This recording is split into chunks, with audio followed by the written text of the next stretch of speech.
భక్తి టీవీ ఆధ్యక్షంలో ఉన్నటువంటి నరేంద్ర చౌదరి గారి పనుపున వారి ప్రతినిధి ఒక్కసారి సభను ఉద్దేశించి మాట్లాడతారు. భక్తి టీవీ చైర్మన్ నరేంద్ర చౌదరి గారికి ఈరోజు జరిగిన సన్మానం హిందూ ధర్మానికి జరిగిన సన్మానం. ఆయన మాటల మనిషి కాదు, చేతల మనిషి. హిందూ ధర్మం ఏది ఆదేశిస్తే, హిందూ ప్రవచనకర్తలు ఏది ఆదేశిస్తే, హిందూ స్వామీజీలు ఏది ఆదేశిస్తే, హిందూ ప్రజలు ఏది ఆకాంక్షిస్తే అది అమలు చేయడమే ఆయనకు తెలుసు.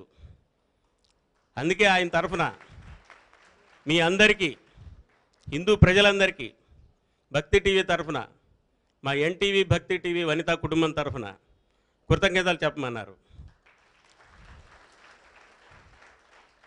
ఆయనకు సన్మానాలు చేయడం, ధార్మిక కార్యక్రమాలు నిర్వహించడం మాత్రమే తెలుసు, సన్మానాలు చేయించుకోవడం తెలియదు.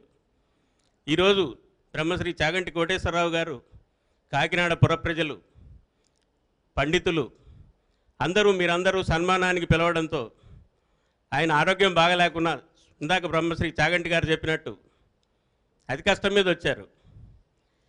ఇది ఆయనకు జరిగిన సన్మానం కాదు, మీకు మీరు చేసుకుంటున్న సన్మానం. ఎన్నో కోటి దీపోత్సవాలు, లక్ష దీపోత్సవాలు ఎన్నో నిర్వహిస్తూ ఉన్నప్పటికీ ఎంతోమంది స్వామీజీల్ని, విభిన్న ధర్మాలు, విభిన్న ఆలోచనలు, పరస్పర విరుద్ధ ఆలోచనలు కలిగిన స్వామీజీలందరినీ ఒకే వేదిక మీదకి తెచ్చి, వాళ్ళందరినీ ఒకే వేదిక మీద కూర్చోబెట్టి మీ అందరికీ ఒకే చోట చూపించడం మాత్రమే ఆయనకు తెలుసు.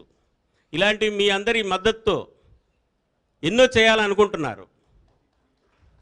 ఇక ముందు కూడా మీరిచ్చే స్ఫూర్తితో, మీరిచ్చే ఉత్సాహంతో, మీరిచ్చే చేయూతతో, కేవలం మేము కోరుకునేది ప్రోత్సాహం మాత్రమే.